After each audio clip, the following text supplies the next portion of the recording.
എല്ലാവർക്കും നമസ്കാരം. ഡോക്ടർ സരിത പ്രേം. ഈ പിക്ചർ ഒന്ന് നോക്കിക്കേ. ഇതാണ് സെബോറിക് ഡെർമറ്റൈറ്റിസ് എന്ന് പറയുന്ന കണ്ടീഷൻ. ശരിക്കും പറഞ്ഞാൽ ഇതൊരു 15 വയസ്സായ പെൺകുട്ടിയുടെ തലയുടെ മുൻഭാഗവും പിൻഭാഗവുമാണ് നിങ്ങളിപ്പോ കണ്ടത്.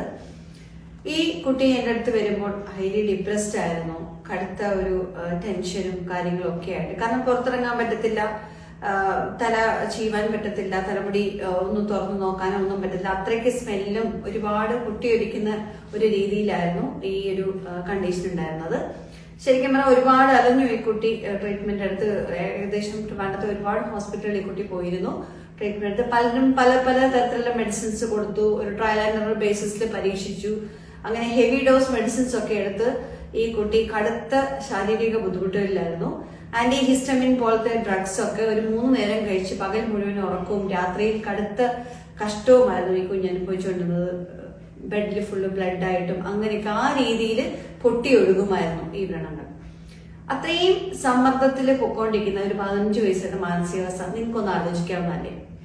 പല ഡോക്ടേഴ്സും ഒരു സൊല്യൂഷൻ അല്ലെങ്കിൽ ഒരു കോൺഫിഡൻസ് ആ കുട്ടിക്ക് കൊടുക്കുന്നതിന് പകരം അത് മാറിക്കോളും, അല്ലെങ്കിൽ ചൊറിച്ചിൽ വന്നാൽ നഖങ്ങൾ വെട്ടിക്കളയൂ, അല്ലെങ്കിൽ ചൊറിയാണ്ടിരുന്നാൽ മതി, ഇങ്ങനെയൊക്കെയുള്ള ഒരു വേഗായിട്ടുള്ള ചില ഉത്തരങ്ങളായിരുന്നു ഈ കുഞ്ഞിന് കൊടുത്തത്. പക്ഷെ ആരും ഒരു മെന്റൽ കോൺഫിഡൻസ് ഈ കുട്ടിക്ക് കൊടുത്തിരുന്നില്ല. ഇത് നിന്റെ ജീവിതകാലം മുഴുവനും ഉണ്ടാവും എന്ന് പറഞ്ഞ് അതിനെ മാനസികമായി തളർത്തുകയാണ് ഉണ്ടായത്. ഇതാണോ ശരിക്കും നമ്മൾ മെഡിക്കൽ പ്രാക്ടീഷണേഴ്സ് ചെയ്യേണ്ടത്? ഇതാണോ മെഡിക്കൽ ട്രീറ്റ്മെന്റിന്റെ ഒരു സയന്റിഫിക് മെത്തേഡ്? ഒരിക്കലുമല്ല. സയന്റിഫിക് ട്രീറ്റ്മെന്റ്സ് എന്ന് പറയുമ്പോൾ ഒരു ഡിസീസിനെ കൃത്യമായി ട്രീറ്റ്മെന്റ് ചെയ്ത് അതിനെ ഭേദപ്പെടുത്തുക, അല്ലെങ്കിൽ അതിനെ കൺട്രോൾ ചെയ്യുക, അല്ലെങ്കിൽ അതിന് നല്ലൊരു സൊല്യൂഷൻ കണ്ടെത്തുക എന്നുള്ളത് തന്നെയാണ്. അത് തന്നെയാണ് എന്റെയും അഭിപ്രായം, നിങ്ങളുടെയൊക്കെ അഭിപ്രായം അത് തന്നെയാണ്. അപ്പം ഇങ്ങനെയുള്ളൊരു കണ്ടീഷനിൽ നമ്മൾ ആദ്യം ചെയ്യേണ്ടത് ഒന്ന് രോഗിയുടെ മാനസിക നില വഷളാവാതിരിക്കാനായിട്ട് ശ്രദ്ധിക്കുക. കാരണം ഒരു ചെറിയ മുഖക്കുരു പോലും കണ്ടുകഴിഞ്ഞാൽ പെട്ടെന്ന് മാനസികമായി ബുദ്ധിമുട്ടുന്നവരാണ് മിക്കവരും നമ്മുടെ സമൂഹത്തില്. അപ്പൊ ആ ഒരു സിറ്റുവേഷനിൽ ഈ കുഞ്ഞിനെ ഒരു മെന്റലി കോൺഫിഡന്റ് ആക്കുക എന്നുള്ളത് വളരെ ഇമ്പോർട്ടന്റ് ആയിട്ടുള്ള കാര്യമായിരുന്നു.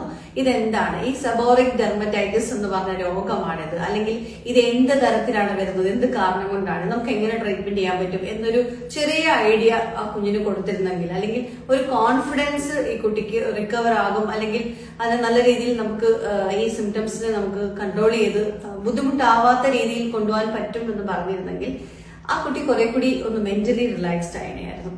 ക്രോണിക് സെബോറിക് ഡെർമറ്റൈറ്റിസ് അല്ലെങ്കിൽ സെബോറിക് ഡെർമറ്റൈറ്റിസ് എന്ന് പറഞ്ഞാല് നമ്മുടെ ശരീരത്തിലെ എണ്ണ ഗ്രന്ഥികൾക്ക് ചുറ്റുമുള്ള ചർമ്മത്തിൽ ഉണ്ടാകുന്ന ഒരു ദീർഘകാല വീക്കം അല്ലെങ്കിൽ ഒരു അലർജിക് കണ്ടീഷനാണ് നമ്മൾ സെബോറിക് ഡെർമറ്റൈറ്റിസ് പറഞ്ഞത്. സെബോറിക് ഡെർമറ്റൈറ്റിസിന് നിരവധി കാരണങ്ങളുണ്ട്. ഒരു കൃത്യമായ ഒരു കാരണം നമുക്ക് ഒരിക്കലും പറയാൻ പറ്റില്ല. ചിലത് പാരമ്പര്യമായിരിക്കാം, അല്ലെങ്കിൽ കടുത്ത മാനസിക സമ്മർദ്ദം കൊണ്ട് വരുന്നതായിരിക്കാം, ഇല്ലെങ്കിൽ നമ്മളുടെ സ്കാൽപ്പ് ഫംഗസ് ആയ മലയസിസിയുടെ അമിതമായ വളർച്ചയായിരിക്കാം. ഒരുപാട് കാരണങ്ങളായിരിക്കും. ചില തരത്തിലുള്ള പ്രോഡക്റ്റിന്റെ യൂസേജ് ആയിരിക്കാം. അതുകൊണ്ട് ഈ ഒരു കണ്ടീഷൻ മനസ്സിലാക്കി കഴിഞ്ഞാൽ അതിന്റെ ട്രീറ്റ്മെന്റ് കൃത്യമായിരിക്കണം. സാധാരണഗതി ഈ ഒരു അവസ്ഥയിൽ പേഷ്യൻസ് പ്രസന്റ് ചെയ്യുന്ന ഒരു സിംറ്റം എന്ന് പറഞ്ഞാൽ അമിതമായ ചൊറിച്ചിലാണ്. തലയിൽ മാത്രമല്ല ഇത് കണ്ടുവരുന്നത്. ശരിക്കും പറഞ്ഞു കഴിഞ്ഞാൽ പുരികത്തില്, അല്ലെങ്കിൽ കഴുത്തിന്റെ ബാക്ക്, കഴുത്ത് ഭാഗത്ത്, പിൻവശത്ത്, അല്ലെങ്കിൽ നെഞ്ചിന്റെ ഭാഗത്ത് ഒക്കെ ഈ ഒരു അലർജി കണ്ടുവരാറുണ്ട്. അതുപോലെ തന്നെ ഈ താടിയുള്ളവർക്ക് താടിയില്, മീശയിലൊക്കെ സാധാരണഗതിയിൽ ഈ ഒരു കണ്ടീഷൻ വരാറുണ്ട്, അപ്പിയറാണ്. കാരണം ഓയിൽ ഗ്ലാൻസ് ഉള്ള ഏരിയയിലുള്ള സ്കിന്നിനാണ് കൂടുതൽ ഇത് ഇൻഫ്ലമേഷൻ ഉണ്ടാക്കുന്നത്.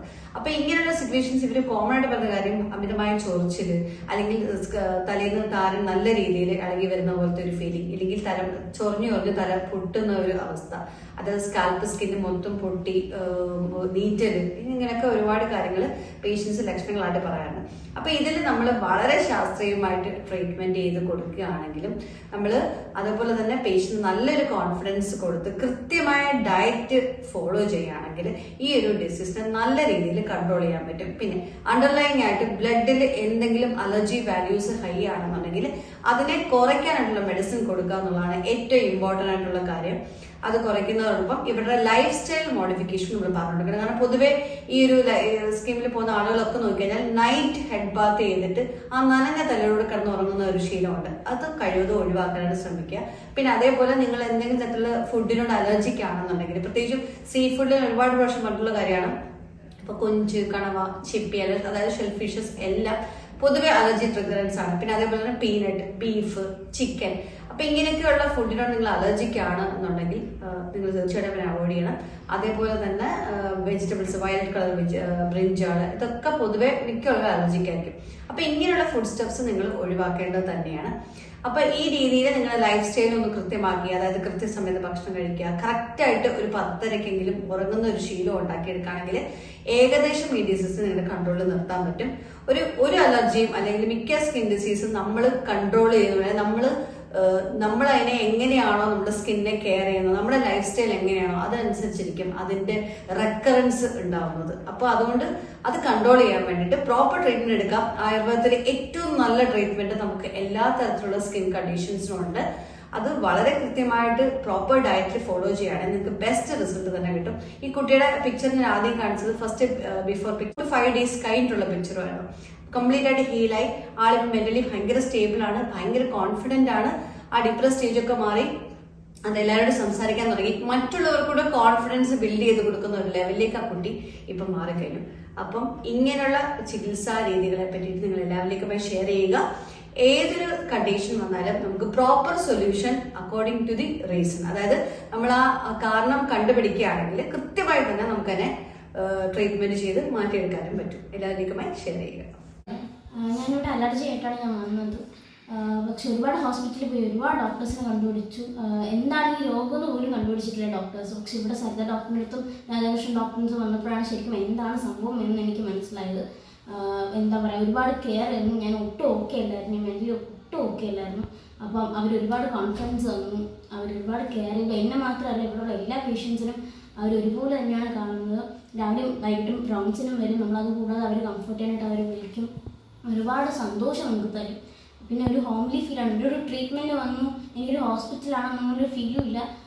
എനിക്ക് ഭയങ്കര സന്തോഷമാണ് ഇവിടെ നിൽക്കാൻ. കാരണം ചേച്ചിമാരാണെങ്കിലും ട്രീറ്റ്മെൻറ്റ് ചെയ്യുന്ന 2 ചേച്ചിമാരാണെങ്കിലും ഡോക്ടറാണെങ്കിലും ബ്യൂട്ടി ഡോക്ടറാണെങ്കിലും ഒക്കെ ഒരുപാട് സപ്പോർട്ടാണ് നമുക്ക്. അവരെ കൂടി തന്നെയാണ് ഞാൻ ഫുഡ് കഴിക്കുന്നത്. അവരത്രയും സപ്പോർട്ടാണ്. പക്ഷെ എന്നെ മാത്രമല്ല, എല്ലാ പേഷ്യൻസും എല്ലാവരും ഒരുപോലെയാണ് കാണുന്നത്. എല്ലാവരും ഭയങ്കര ഫ്രണ്ട്ലിയാണ്. അപ്പോൾ നമുക്കൊരു ഹോംലി അറ്റ്മോസ്ഫിയർ തന്നെ ഇവിടെ ഉണ്ടാവും. നമുക്ക് ഒരിക്കലും ഒരു ട്രീറ്റ്മെൻറ്റിന് പോയി ഒരു ഹോസ്പിറ്റലിൽ കാണുക അഡ്മിറ്റാണ് അങ്ങനെയൊന്നും നമുക്ക് തോന്നത്തില്ല.